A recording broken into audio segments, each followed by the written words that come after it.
Before we get into the video, could everyone please subscribe to my Endless Diary Tales channel? Thank you so much. I refused a prearranged marriage. I refused even more to be a child bride. The one I love is Yvette. I don't want multiple wives or concubines. I only want Yvette. I'm going to study abroad with her. And none of you can stop me. I'm the young Marshal. If I don't want this title, then let someone else have it. In the main hall, Blake stood with righteous pride, passionately preaching the new ideas and beliefs he had brought back from the outside world. His father, Bradley, was furious, his eyes filled with rage. His mother, Mrs. Song, let out a long sigh, clearly overwhelmed and at a loss for what to do. I stood quietly in a corner, still wearing a traditional long gown from the late Qing dynasty. In stark contrast, Blake wore a Western-style suit, making me look entirely out of place. My faded yellow dress couldn't even compare to the dainty lamb dress Yvette had on. I looked so small, so awkward. You want to go abroad with Yvette? I won't stop you, Bradley said, clearly pushed to his limit. But before you leave, you must marry Wendy and get her pregnant. Otherwise, don't even think about leaving. He was once the legendary Black Panther in his youth. But now his face was weathered and worn. He knew he couldn't stop his son's determination, but he also knew how chaotic the world was.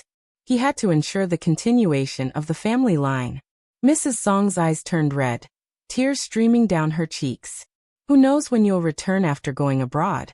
At least do this for your parents. You and Wendy grew up together. With her staying here to take care of us, you can go pursue your future without worry. After a while, even Blake was moved. He turned to Yvette. Yvette, although aggrieved, eventually nodded in quiet agreement with Bradley and Mrs. Song. I'm sorry, she said. It's all right. I understand. As a woman in this era, there are always sacrifices to make. But I didn't understand. Blake and Yvette prided themselves as modern young people of a new age.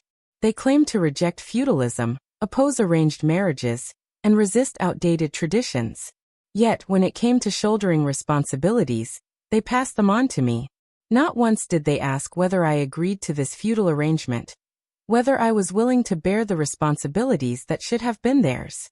They had different standards for different people, always acting from a self-centered perspective. Any questionable or inappropriate behavior could be justified with phrases like, I was forced or I had no choice. And just like that, they were clean of all blame. You can have a child, but I will never marry this woman. My wife can only be Yvette. His words, firm and forceful, deeply moved me, but they made me feel sick. If there's anyone who wants to have it both ways, it's Blake. I still remember my past life clearly. He indulged in intimacy with me while calling me filthy and shameless. He did all the deeds yet played the role of the virtuous man. When I became pregnant, he ran away with Yvette, leaving all the responsibilities of the Marshal's residence to me, a mere child bride. Every 2 weeks, I had to send him a large sum of money. Every day, I knelt before his parents, serving them without complaint. I worked tirelessly to keep the household afloat through the days of endless war. When the new China was finally established, Blake returned from abroad and kicked me out of the house. He accused me of being unfaithful, had me drowned in a pig cage, and I died that way. If I hadn't died, how could the Marshal's wealth have fallen into his hands? If I hadn't died, what would have happened to Yvette's reputation? I promised we'd be together forever, just the two of us. You, a poisonous remnant of feudalism, have lived long enough. His vicious, cruel voice still echoed in my ears. In front of me, Mrs. Song looked at me pitifully, but I didn't scream or cry like I had in my previous life. I didn't use my status as a noble lady from the late Qing dynasty to pressure the Marshal and his wife. I didn't cling to the dowry my parents had prepared for me. I didn't beg Blake for a proper title or recognition. Instead, I calmly nodded and responded obediently. The Marshal's household has raised me. I don't want to make things difficult for you, Blake. Even though I don't understand the kind of love you speak of, I respect it. I don't care about worldly prosperity. I only hope the Marshal and Madam can live in peace and comfort. The moment my words ended, everyone in the room breathed a sigh of relief, especially Blake. The way he looked at me now held something different. If you've come around, then all the better. I'll leave the matter of having the child to you. Blake suddenly became polite. I lowered my head slightly. It was only proper. Every time I called him Blake, his heart seemed to melt. But standing beside him, Yvette's eyes turned slightly red. A faint trace of jealousy flickered in her gaze. After all, without my outbursts and tantrums, how could he appear so generous and tolerant? Without my traditional and feudal presence, how could he shine as a beacon of modern progress? My gentleness might sway Blake's heart. My tolerance might spark a bit of guilt in him. Even if none of it was related to love, just a man's sense of pity for a helpless woman, Yvette still didn't want to share the good in him with anyone else. What she wanted was a lifetime of love with only one person. It's all right, Blake, I said softly. I don't need to have children. I understand how Yvette feels. I'm a woman too. I don't want her to be upset. If she's hurt, then you'll be hurt too. Don't worry. I'll take good care of the household and look after the marshal and madam. You and I can go abroad and pursue your new ideas. I'll be here waiting for you to return. A few heartfelt words, a pair of misty eyes, and a pitiful yet delicate expression made Blake ache with guilt. But how could we possibly deceive his parents, whether or not I was pregnant? A doctor could tell with just one pulse. Blake looked at me helplessly. Yvette, standing to the side, bit her lip. She wanted to say something but held back. How could she not understand a man's selfish little thoughts? Wanting everything. Love, reputation, loyalty, and indulgence. Blake was just like that. He didn't want to give anything up. Unfortunately for him, I didn't throw a tantrum this time, which meant Blake had no excuse to betray me. The three of us sat together pretending to discuss things. But really, it was just a waiting game to see who would compromise first. I lowered my head and stayed silent, quietly watching how Yvette, this self-proclaimed modern woman, would push the plot forward. In the past life, she claimed she had no choice, playing the gracious, innocent victim of love. But in this life, I had placed the decision squarely in her hands. After a long silence, she finally spoke. What the marshal and madam want is a child carrying the Blake family bloodline. It doesn't have to be from Wendy. I raised my eyebrows. Blake frowned. Yvette then pointed outside the room toward one of the plain-faced maids guarding the entrance. She'll do, Yvette said flatly. She's got wide hips, good for childbearing. No need to give her a title, or worry about any childhood bonds. Once she gives birth, pay her off and send her away. Blake immediately protested. Absolutely not. Why should I have a child with a maid? That's insulting to me. Yvette's lips curled slightly, a trace of sarcasm flashing across her face before it quickly vanished. She took Blake's hand, speaking with a solemn tone. I know you feel wronged, but doesn't Wendy feel wrong too? She's still so young, and she has to bear your child without a name or a proper place.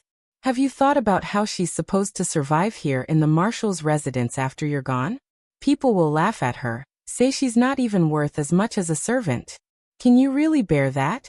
I listened, lowering my head even further, afraid they might see the small smile tugging at the corner of my lips.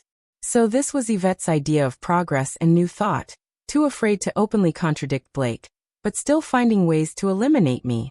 She could have hundreds or thousands of rooms in his heart, but I was the one blooming at the center. Blake looked deeply conflicted. I followed Duvet's lead, let my eyes well up, and gently wiped away a tear. As long as I can be with Blake, even if it's as a concubine.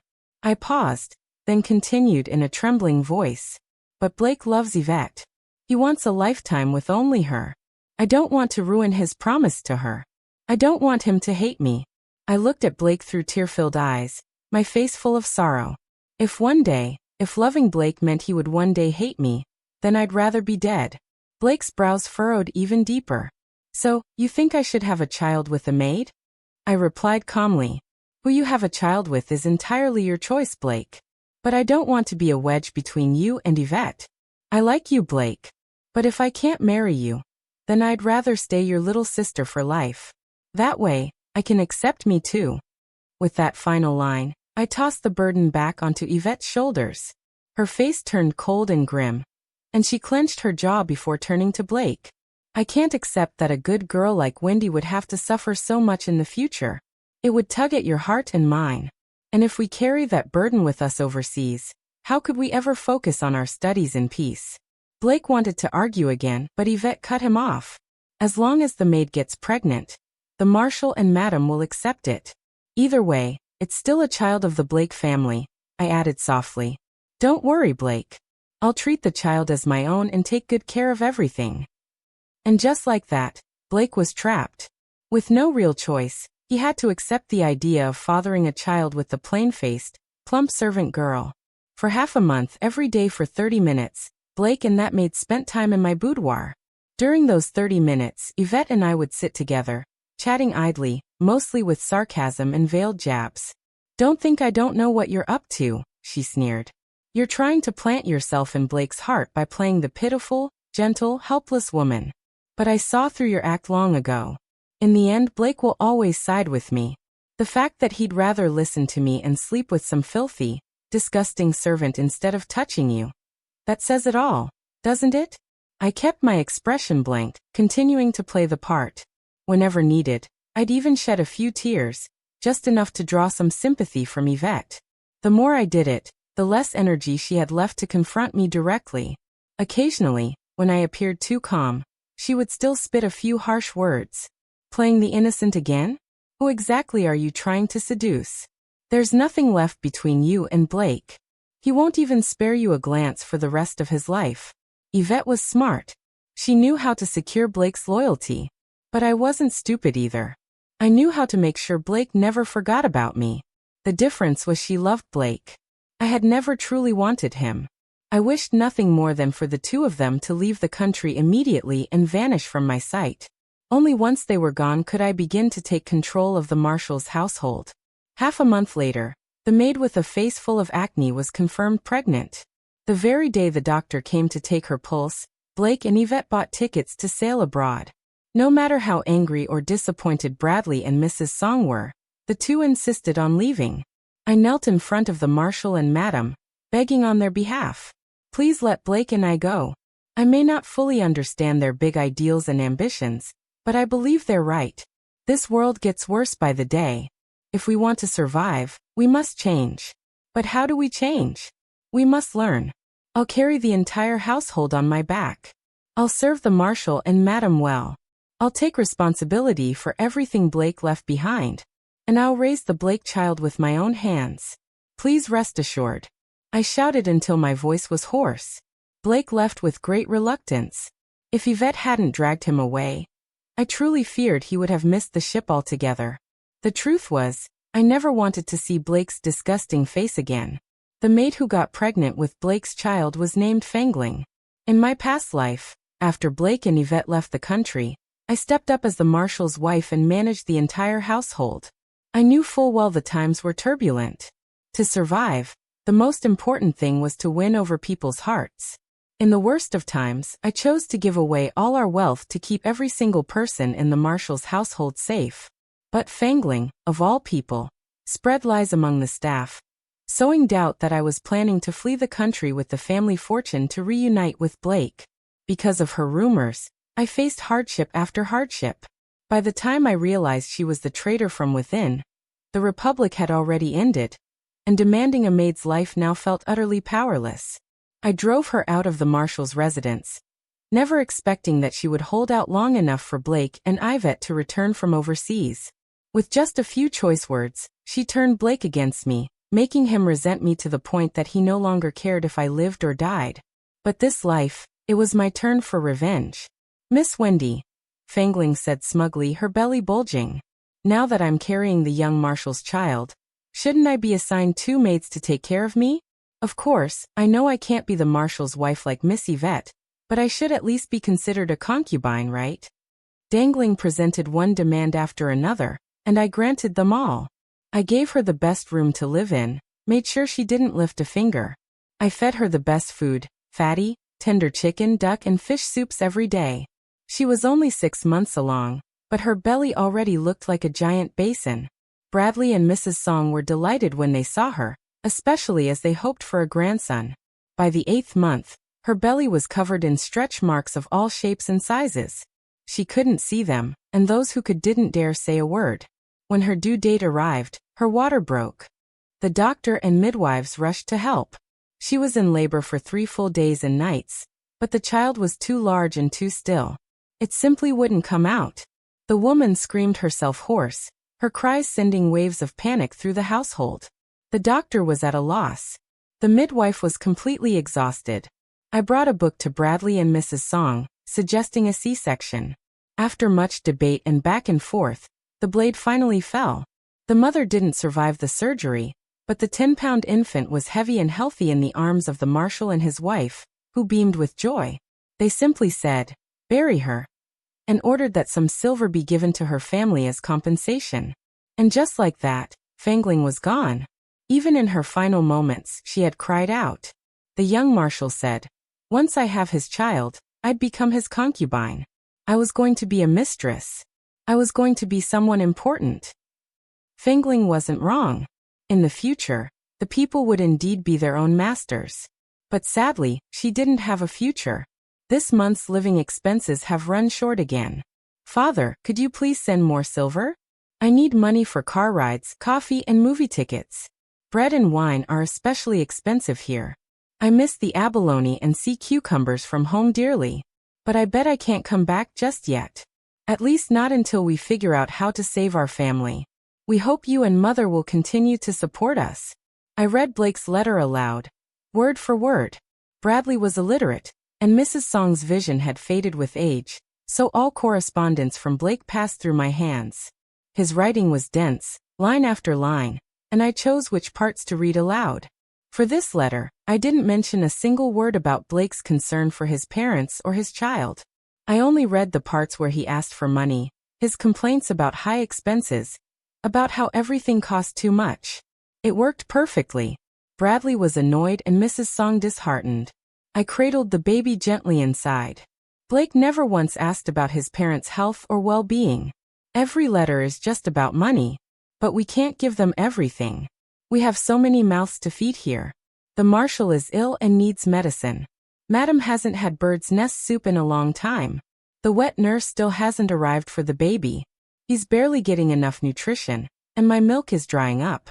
The old couple's faces grew more weathered by the day, especially since I often brought up household matters at night, waking them again and again. They hardly slept, and their health worsened visibly. At last, Bradley slammed the table in fury. "Money, money, money. That bastard Blake. Does he even remember he has a father? No more. Let him, and that I bet fend for themselves." Mrs. Song tried to calm him. "Don't say that. Without money, they won't survive out there. Just give it to him. Give him whatever he asks for." Bradley let out a long sigh, utterly helpless. Mrs. Song took off the gold jewelry from her wrist and handed it to me. "Take these," she said. "Sell them and send the money to Blake." I accepted her gold earrings and necklace, then said hesitantly, "But the wet nurse hasn't had meat in days," I said softly. Mrs. Song sighed and pulled the gold hairpin from her bun. "Take this too. We can't let the child go hungry." I nodded, accepted the pin, and turned to leave. Instead of using the gold, I stored the jewelry in the underground vault. That vault had been dug out 2 years ago. Inside were the dowry items my parents had left me, as well as the money and valuables that Bradley and Mrs. Song had given me over the years to send to Blake. Money I had never actually sent. I took a quick count. There were already more than a dozen large chests filled with gold, silver, and jewels. "Are we pawning all of this?" asked Aiken, who was guarding the vault. I nodded. "Yes, exchange all of it for as much as we can get." Aiken frowned. "Gold prices are soaring right now. Won't we be selling at a loss?" I shook my head. "War is coming. You can't eat gold. You can't drink it. Keeping it is useless." Aiken was puzzled. "But why would the price be rising? Didn't the marshal just get word that the warlords are coming? Doesn't that mean things are finally turning around for us?" I didn't know how to explain the chaotic years of warfare ahead, so I simply let out a long sigh. "Just listen to me. Trade it all for grain and winter coats. Those are the only things that can save lives. Everything else is worthless." He didn't ask again. Instead, he began directing the men to carry the chests of treasure out of the vault. Within a week, the farmland I owned on the outskirts of town was packed to the brim with food and padded clothing. This much grain could feed everyone in the estate for a lifetime, Aiken said, marveling at the storage room filled to bursting. But I couldn't share his relief. To me it still wasn't enough. Not even close. Aiken's eyes widened. His jaw dropped. This isn't enough? Then what is? On the Long March, over 200,000 people walked for 2 years and 12 days. The number who died from hunger and cold was countless. I have to do everything I can. If I can save even one more person, I will. When I returned to the Marshall's estate, I looked around.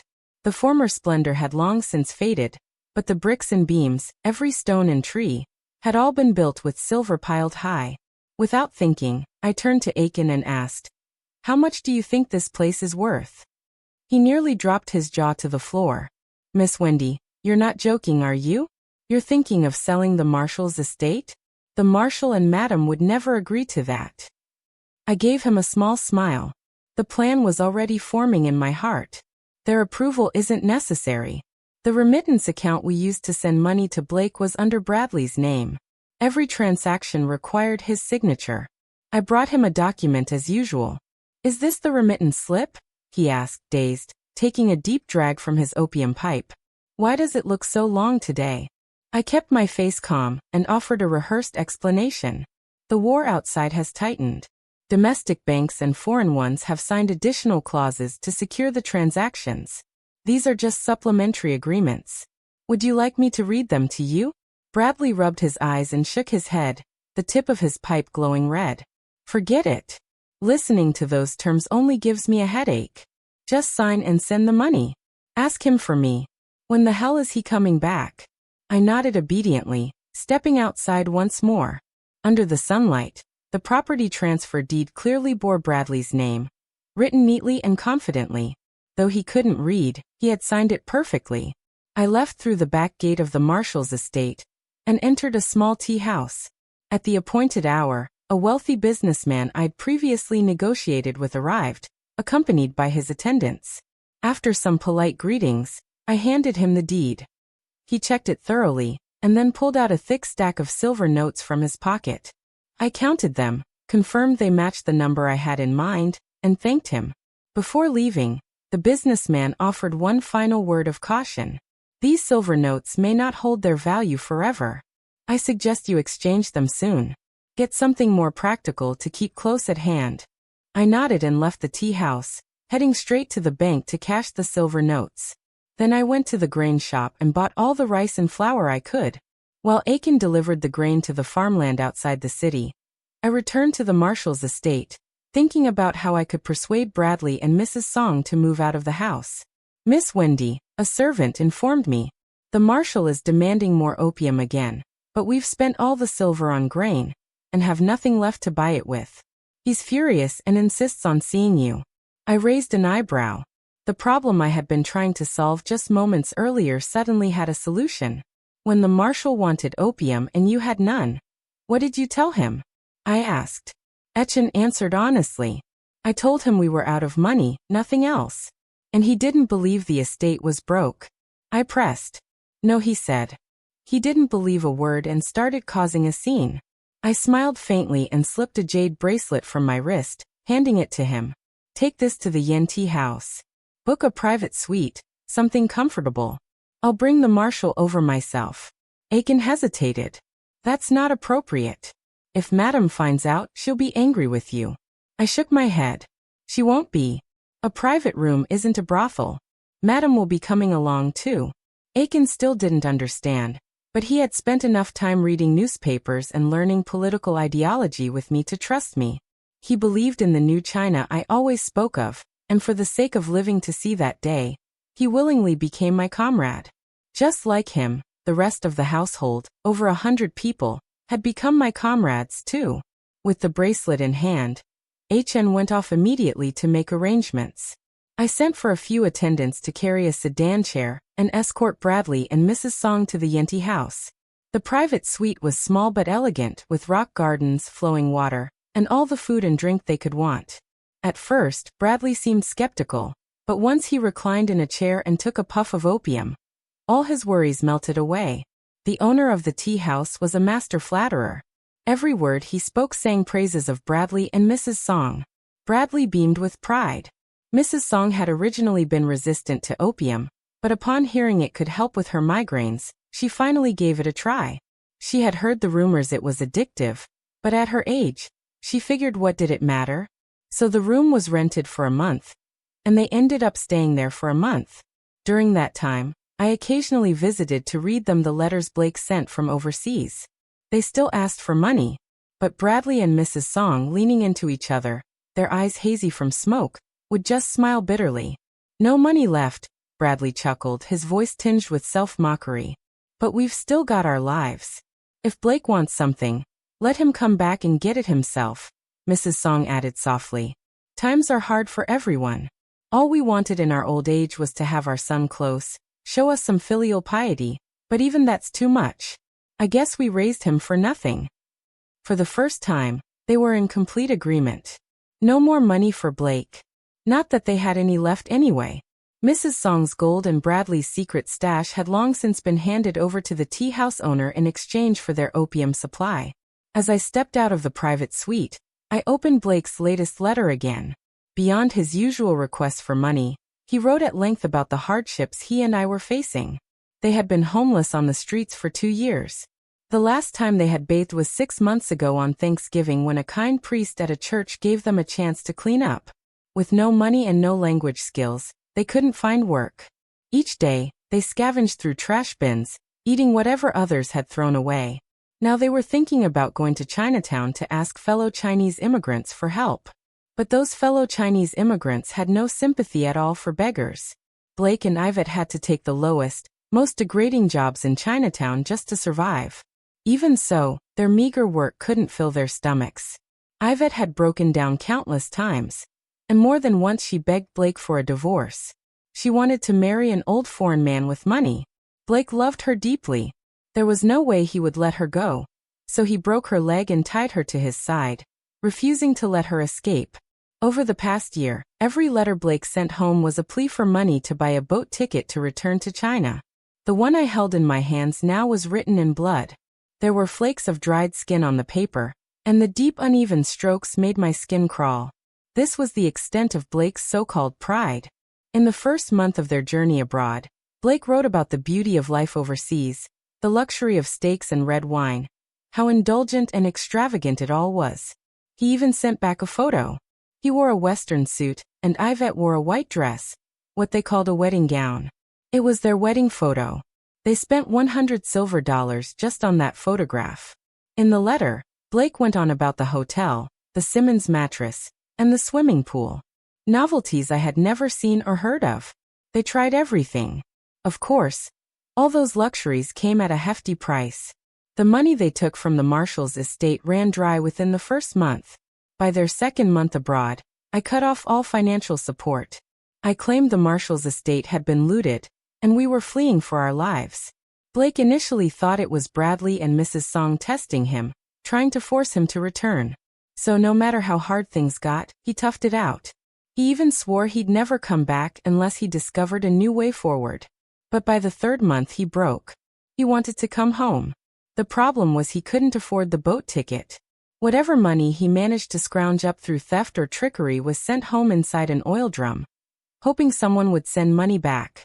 What a fantasy. In March 1934, Bradley died from excessive opium use. Mrs. Song cried for 2 days. Her migraines got worse, so she added extra powder to her pipe and passed shortly after. The tea house owner shrugged and said, "They died here. It's not my responsibility. If you want to take their bodies, you'd better settle their debts first. Otherwise, I'll make sure they don't rest in peace." That caught my attention. I asked him how exactly he planned to keep Bradley and Mrs. Song from resting in peace. He said he'd have the dogs tear them apart. Then he'd toss them into the cesspit or maybe strip them naked and hang them from the city gate. Shame them even in death. I couldn't help but admire his creativity. Then by all means I told him, let the dogs chew on them first, throw them in the cesspit next, and hang them up on the gate last. That'll get the effect you're looking for. The tea house owner's eyes narrowed. What's that supposed to mean? Are you trying to avoid paying? I smiled slightly. Avoid paying? No, no, I'm not avoiding anything. But it's not my debt, is it? They owed you, not me. He gritted his teeth. Aren't you their daughter-in-law? Of course not, I replied. He didn't believe me, but I didn't bother arguing. Do whatever you want with the corpses.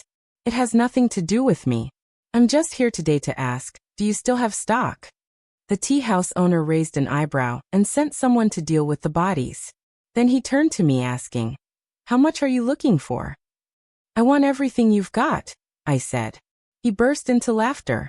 With the marshal and his wife dead, the entire estate was mine. A starving camel is still bigger than a horse. He wouldn't dare underestimate me now. He led me toward the private vault in the back. Aiken and Tao followed behind. When we arrived, I saw layer upon layer of stock piled high and packed tight, countless quantities. The tea house owner began his sales pitch. He even claimed he was the largest supplier. I gave Aiken a subtle glance. He acted instantly. In the blink of an eye, the tea house owner's throat was slit so fast and clean that he didn't even get out a final cry. The tea house owner collapsed to the floor, lifeless. Miss Wendy, maybe we should just burn all of this, Chen said. I rapped him lightly on the head. This is opium. Are you stupid enough to burn it? Want to breathe it in and get addicted yourself? Hen rubbed his head awkwardly. Then what should we do with it? I sneered. Boil it down with quicklime and water, then dump it into the sea. Aiken and Tao sprang into action. The entire household, over 100 people, worked through the night. By dawn, every last stash of opium from the tea house had been destroyed. And of course, while we were there, we took full advantage of our numbers and looted the entire place clean. The silver and valuables we seized were exchanged for grain at the market the very next day, and moved to our third farmstead outside the city. In October 1934, I finally saw the arrival of a battalion waving red flags. All 100 of us, along with the food stores from 3 farms, joined them without hesitation. Over the course of more than 2 years of marching, that food helped save countless lives. By 1949, HN had already died in the war. It survived but had lost both his arms. Like them, tens of thousands of revolutionaries became heroes. Along the way, I did my best to record their names and hometowns, waiting for the day I could help return their gravestones to their ancestral homes. That October, I stood with the surviving people, listening to the founding proclamation at the schoolyard, watching the 5-star red flag rise high and shouting with everyone, "Long live the people!" We had waited so long for the birth of New China, and we made it. Because of my contributions during the war, I was highly decorated and given a quiet courtyard home in the capital. My food, clothing, housing, and healthcare were all taken care of. Though I wasn't even 40, post-war trauma often left me unable to sleep. My doctor advised me to open my heart to think of happier times. Now that the nation was prosperous and the people were at peace, I felt nothing but emptiness inside. I had no more passion or anticipation for the future. Until Blake appeared before me and brought back all the memories I thought I had forgotten. "You used to love chasing after me when we were kids," he said, grinning faintly. "Whether I was going to school or coming home, you followed me everywhere. You didn't even let me talk to other girls. Even back then, you told everyone you were going to marry me, and honestly, I really liked you too." Blake had begged his way back to China. He had returned to the Marshall's estate a few years earlier, but it already belonged to someone else. He shamelessly mooched a few meals before being kicked out again. When the war broke out, all he could do was run and hide. He was beaten, starved, humiliated, drinking dirty water, eating scraps of dung. Those things became routine. Sometimes he thought about ending it all. Dying seemed easier. But when it came time to actually do it, he was scared. Scared the water would be too cold. Scared the blade would hurt too much. Scared that maybe his parents weren't dead yet, and he could still rely on them to live a better life. So he clung to life. Somehow he managed to survive long enough to see the arrival of peace. "On October 1st, he said, "I saw your name in the newspaper. At first I thought it was someone else, but then I asked around and realized it really was you. So, I walked all the way from Guhou to the capital. I didn't have money for a ticket. I wore out several pairs of straw sandals. My feet were in agony, but just thinking about seeing you again kept me going. And now here we are. Blake stood in front of me, ragged in his threadbare blue shirt, straw sandals, and fraying straw hat. His frame was withered, his spirit broken, his cheeks were sunken, his eyes hollow. The proud, energetic man from the past was completely gone. I sat in the host's seat, calmly sipping my tea. I asked him where Yvette was. He let out a light sigh. That vile woman, she's not worth mentioning. But when he saw the curiosity in my eyes, he ended up telling me the whole story. Anyway, even after Blake had broken Yvette's leg, they still had nowhere to live. Yvette started fooling around with foreigners, but those men only saw her as a novelty. They'd toss her aside after a short while. And the more she got dumped, the older and uglier her partners became. Eventually she got sick. Once she was diagnosed with tuberculosis, no foreign man wanted to go near her again. She had no choice but to crawl back to Blake for help. Blake couldn't bear to see her so pitiful and alone, so he took her in for a while. But as soon as she started to feel a little better, she went out sleeping around again. Blake couldn't take it anymore. He decided to walk all the way back to China and left her behind. That was the last he heard of her. Once again, Blake painted himself as the victim. But I remembered just a few years earlier, I'd met Yvette during the war.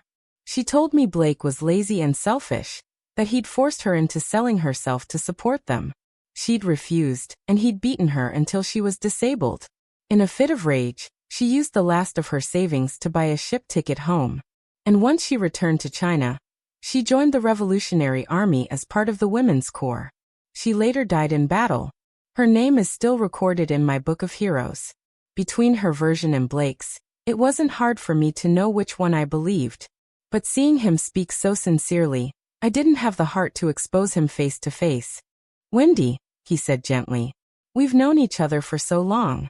We even shared a past. I don't expect you to take me back. I just hope you'll give me a chance. Let me stay near you. I'd be satisfied just watching you from afar, knowing you're okay." A man's mouth is full of lies. The once dashing Blake who used to make hearts flutter, now only disgusted me. Looking at him now, reeking of filth, aged miserable. It was a miracle I didn't throw up on the spot. That was me being generous, but simply kicking him out felt like too light a punishment. After what he'd done to you, he deserved more. Go back. I can give you a chance to pursue me, I said calmly. But whether you get to stay, that depends on you. His eyes lit up. Really? If you give me that chance, I'll do anything. I offered a faint smile. This place is for revolutionaries in recovery. Blake, you can't live here, and I don't have money to help pay your rent. So, it all depends on your determination now. I've always felt guilty about what happened between me and... I bet, he said, his eyes full of self-pity. But I promise you, Wendy, I'll earn your forgiveness. Just wait for me. I'm going to find work, make money, and do everything I can to stay in the capital. I want to be by your side every day. I nodded, and he ran out, full of excitement. 2 weeks later, he came back smiling ear to ear. Wendy, I found a job. It's at a construction site just nearby. Now I can come see you every day. I pretended to feel sorry for him. That sounds exhausting. Carrying bricks is hard work. He shook his head proudly. Not at all. I'm stronger than the 20-year-olds there. I carry more bricks than any of them. Well then, he grinned. I'm off to work. I'll use my pay to buy you flowers. He wiped the sweat off his face, and I wiped a bit from his cheek, too. He beamed even wider. The construction site paid daily. He lived and ate there, and every day without fail, he brought me flowers or some little trinket. He never showed up empty-handed, watching his body shrink by the day, his mind dulling with time and his foolish efforts just to make me laugh. Somehow, it made the horrors of war feel just a little farther away. Oddly enough, I started sleeping better. The doctor said it was probably because Blake brought me some kind of joy. And it was true. Watching Blake go out of his way to please me, seeing all the cuts and bruises on his body, his illnesses and injuries, I couldn't deny the strange, guilty pleasure it gave me. But that pleasure only lasted for half a year. Blake was diagnosed with a severe illness. I sent him to the best hospital I could find, but even the top doctors were at a loss. They advised me to give up, to stop prolonging his suffering, but I refused. I was afraid that if Blake died, I'd feel gloomy and start losing sleep again. So, I kept encouraging him to live for me. But he was in so much pain, crying all day that he wanted to die. I don't even know who let the little puppy into his room, but it ended up biting his tongue. After that, he couldn't even beg the doctors for death anymore. Time and time again, he slipped to the edge of death, only to be dragged back, desperately seeking new ways to end it all. In the end, he didn't survive that winter. After tossing Blake's body on a hillside somewhere, I did worry I might have trouble sleeping again. But luckily, thanks to Blake's year of service and companionship, the doctor said the emotional knot in my heart had finally loosened, and I could finally sleep soundly every night. It felt amazing.